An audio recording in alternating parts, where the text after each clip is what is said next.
Assalamualaikum warahmatullahi wabarakatuh. Selamat datang kepada Bapak Ibu Guru yang hari ini sudah memberikan kesempatan untuk hadir dalam kegiatan seminar selaporan orientasi pengenalan nilai dan etika pada instansi pemerintah.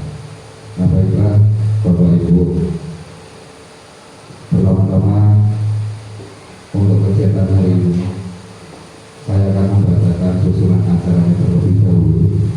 Untuk yang pertama pembukaan, yang kedua nanti akan ada isi atau penyampaian materi dari beliau Bapak Wildan Asyari. Terus yang ketiga nanti ada tanya jawab, dan yang terakhir ada penutupan. Baiklah, sebelum kita mulai kegiatan hari ini, mari kita buka kegiatan di pagi hari ini dengan membaca basmalah bersama-sama. Bismillahirrahmanirrahim. Lalu kami sampaikan terima kasih kepada Bapak Ibu Guru yang sudah hadir pada pagi hari ini, dan tentunya kepada mentor yaitu Bapak Supoyo dan juga Bapak Ibu Guru semuanya yang sudah memberikan kesempatan hadir di pagi hari ini. Selanjutnya untuk pembukaan sudah kita laksanakan, berarti selanjutnya yaitu acara penyampaian atau pemaparan hasil seminar, hasil laporan untuk orientasi pengenalan nilai dan etika pada instansi pemerintah bagi P3K di lingkungan pemerintah Kota Surakarta. Untuk pemateri akan disampaikan oleh Bapak Wildan Asyari. Berikut profil beliau. Untuk nama Muhammad Wildan Asyari, Sarjana Pendidikan, NIP P3K 1993 052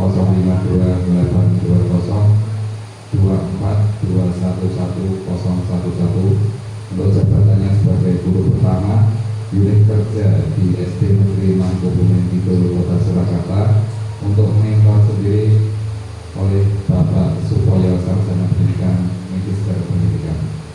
Baiklah, langsung saja untuk yang kedua yaitu pemaparan materi kepada Bapak Wildan Asyari, Sarjana Pendidikan. Kami persilakan.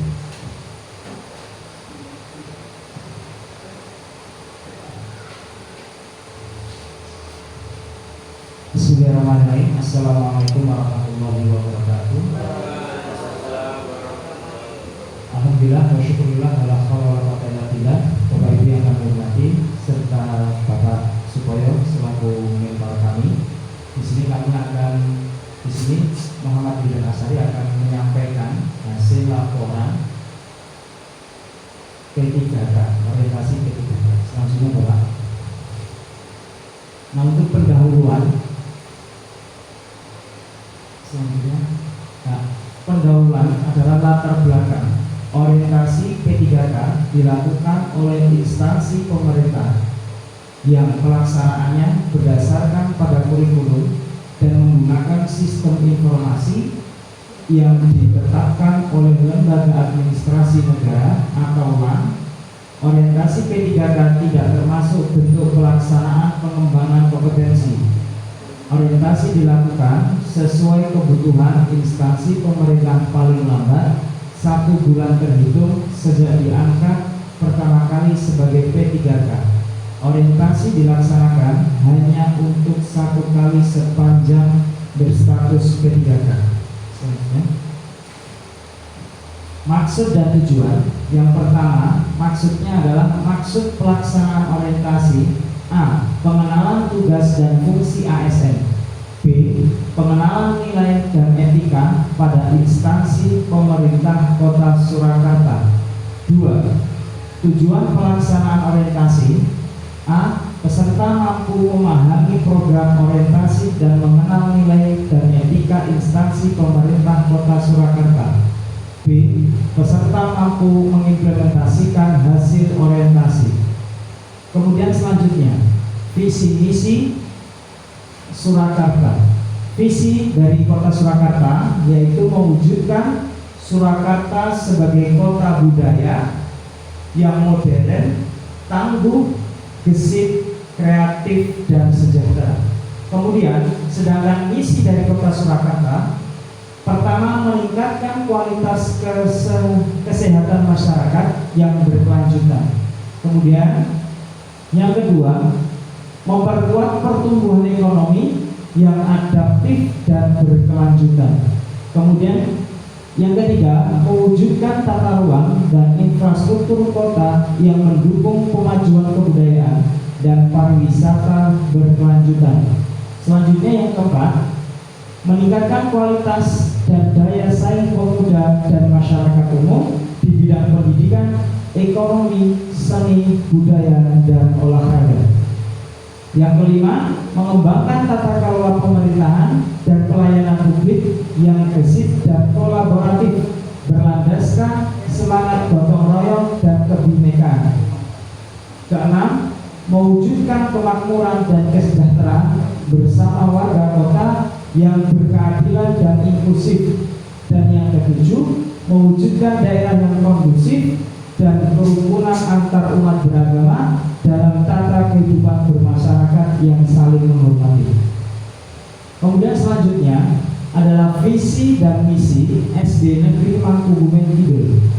Visi SD Negeri Mangkubumen Kidul yaitu terwujudnya warga sekolah yang sehat jasmani dan rohani, berkarakter, profil pelajar Pancasila, berwawasan lingkungan, dan berprestasi yang berdaya saing. Kemudian selanjutnya, misi SD Negeri Mangkubumen Kidul ada 10. Yang pertama, mewujudkan peserta didik yang sehat jasmani dan rohani. Yang kedua, mewujudkan warga sekolah membudayakan perilaku hidup bersih dan sehat serta memiliki jiwa sosial tinggi dalam lingkungan sekitarnya dan dalam ruang lingkup yang lebih luas. Kemudian yang ketiga, visi dari SD Negeri Mangkubumen Kidul yaitu mewujudkan peserta didik yang beriman dan bertakwa kepada Tuhan Yang Maha Esa. Yang keempat, mewujudkan peserta didik yang memiliki jiwa gotong royong, mandiri, berpikir kritis, dan kreatif. Yang kelima, menumbuh kembangkan cinta budaya daerah sebagai kearifan lokal. Yang keenam, menghargai budaya daerah lain sebagai kekayaan budaya nasional. Yang ketujuh, membentuk peserta didik yang memiliki kecerdasan intelektual dan berprestasi sehingga berwawasan iptek dalam mengikuti dinamika perkembangan zaman. 8. Membentuk peserta didik yang terampil, produktif, dan berkontribusi kemajuan daya saing pada era digital. 9. Mewujudkan peserta didik yang memiliki kemampuan literasi baca tulis, literasi numerasi, literasi sains, literasi finansial, literasi digital, dan literasi budaya dan kewargaan. Dan yang terakhir, misi dari SD Mangkubumen Kidul yang ke-10 yaitu menciptakan lingkungan yang bersih, hijau, tertib, aman, damai, dan ramah anak. Selanjutnya, kami akan melaporkan seminar yaitu penanganan bullying di lingkungan sekolah SD Negeri Mangkubumen Kidul. Bapak Ibu yang kami hormati, setiap sekolah pasti memiliki permasalahan yang sangat umum, yaitu bullying. Bahkan paling besar persentase ataupun paling banyak kasus bullying itu terjadi di lingkungan sekolah. Nah, maka kita harus mengetahui terlebih dahulu bullying itu apa. Nah, bullying adalah perilaku agresif yang dilakukan secara berulang-ulang oleh seseorang atau kelompok terhadap individu atau kelompok lain yang dianggap lebih lemah atau rentan.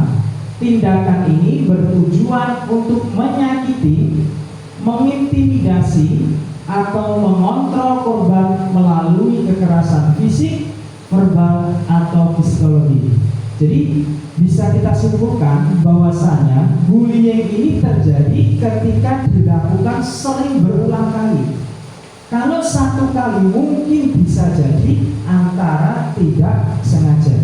Tetapi kalau sudah dilakukan secara terus-menerus antara satu dengan yang lain, maka itu bisa masuk kategori dengan bullying.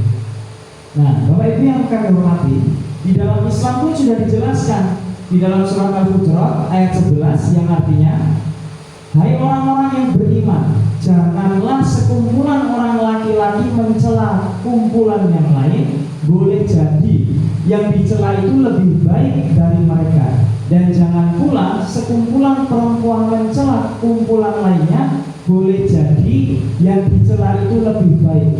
Dan janganlah suka mencela dirimu sendiri. Dan jangan memanggil dengan gelaran yang mengandung ejekan. Seburuk-buruk panggilan adalah panggilan yang buruk sesudah iman.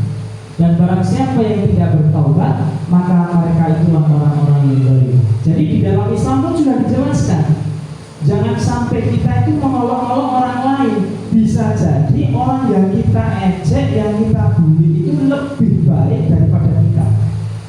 Dan ketika kita memiliki teman, panggillah dia dengan panggilan yang dia sayangi. Jangan sampai kita memberikan julukan atau panggilan yang dimana panggilan itu tidak dia sukai.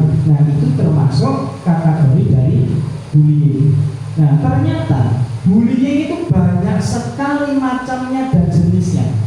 Yang pertama ada bullying fisik, yaitu meliputi tindakan seperti memukul, menendang, mendorong atau tindakan fisik lainnya yang menyakiti tubuh korban. Ini sering sekali. Yang kedua, bullying secara verbal, termasuk penggunaan, ejekan, pemberian julukan, ancaman atau perkataan kasar yang bertujuan merendahkan korban. Yang ketiga, bullying sosial, melibatkan tindakan untuk mengisolasi atau merusak hubungan sosial korban, seperti menyebarkan rumor, memboikot atau mengabaikan korban dalam lingkungan sosial. Yang keempat ada cyberbullying. Nah, bentuk bullying yang dilakukan melalui media digital seperti media sosial, pesan teks atau email. Contohnya adalah menyebarkan rumor, mengirim pesan bernada ancaman, atau memposting konten yang merendahkan korban secara online. Jadi banyak sekali bentuk bullying, tidak hanya dengan kekerasan, tetapi dengan lisan juga bisa termasuk bullying. Bahkan melalui WA, tangan kita ngetik di media sosial, di media yang dimana menjatuhkan martabat orang lain, yang dimana dia itu sebenarnya tidak salah, tetapi kita dengan sengaja. Itu juga termasuk dalam kategori bullying. Nah, selanjutnya dampak bullying itu sungguh sangat mengerikan. Yang pertama adalah rasa tidak percaya diri.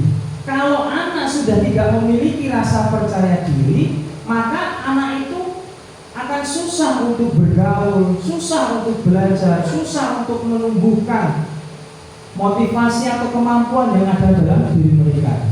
Depresi dan kecemasan, takut, habis dibully, depresi, akhirnya banyak zaman sekarang itu yang muncul pemikiran untuk bunuh diri. Kemudian adalah masalah tidur. Malamnya itu kalau mau tidur cemas, besok kalau aku mau sekolah atau mau pergi pasti dibully lagi.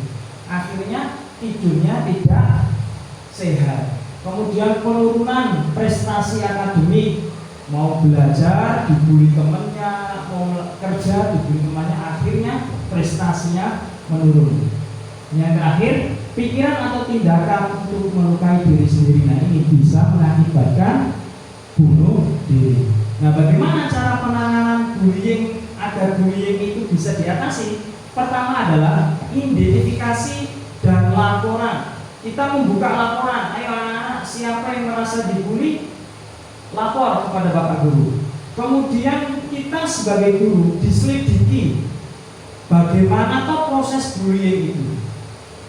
Kemudian ketika diselidiki harus dipanggil keduanya. Jangan mencari informasi hanya dalam satu pihak, tetapi dua pihak. Kemudian evaluasi dan tindakan awal, kemudian mediasi dan pendampingan ditemoke agar saling memaafkan. Kemudian tindakan disipliner, setiap anak yang salah harus diberikan hukuman, tetapi hukuman yang mendidik. Sebaliknya, setiap anak yang memiliki kemampuan atau berprestasi tetap kita juga berikan reward. Kemudian pemantauan dan tindak lanjut, nah kita ingatkan, kita pantau apakah ada perkembangan yang menuju kepada yang lebih baik atau masih tetap melakukan bullying. Kemudian yang terakhir adalah pencegahan dan berkelanjutan. Nah, Bapak Ibu yang kami hormati, beserta Bapak Mentor, Bapak Subo yang kami hormati juga, kesimpulannya adalah bullying adalah masalah serius yang berdampak negatif pada perkembangan emosional, sosial, dan akademik siswa dalam konteks sekolah dasar. Bullying seringkali muncul dalam bentuk verbal, sosial, atau fisik dan dapat mempengaruhi kesejahteraan siswa dalam jangka panjang. Upaya untuk mengatasi bullying di SD Mangkubumen Kidul harus bersifat menyeluruh dan melibatkan semua pihak terkait dengan penanganan yang tepat dan langkah-langkah preventif yang konsisten. Sekolah dapat menciptakan lingkungan belajar yang aman, nyaman, dan mendukung bagi semua siswa. Selanjutnya, nah, yang terakhir adalah ini yang bisa kami sampaikan. Selanjutnya kami kembalikan kepada moderator. Ada pertanyaan jawab langsung Bapak. Ada pertanyaan? Ya, Cukup. Terima kasih. Kalau tidak ada pertanyaan, intinya kita sebagai guru haruslah pandai-pandai mengetahui, oh anak ini ada terjadi bullying atau tidak. Maka secepat mungkin kita mengidentifikasi sebuah masalah, insya Allah ya anak-anak kita khususnya di SD Negeri Mangkubumen Kidul jauh atau terhindar dari perbuatan bullying. Terima kasih. Mungkin ini yang bisa kami presentasikan kepada Bapak Mentor dan kepada Bapak Ibu guru sekalian. Terima kasih. Wassalamualaikum warahmatullahi wabarakatuh. Alhamdulillah untuk penyampaian materi sosialisasi bullying tadi sudah disampaikan oleh Bapak Wildan Syahid. Karena tadi sudah disampaikan dan tidak ada sesi tanya jawab karena tidak ada yang bertanya, maka kita melanjutkan ke sesi yang terakhir, yaitu adalah sesi penutup. Mari Bapak Ibu semuanya kita tutup kegiatan di pagi hari ini dengan membaca hamdalah bersama-sama. Alhamdulillahirrahmanirrahim. Dan kita tutup dengan doa taharukul masjid.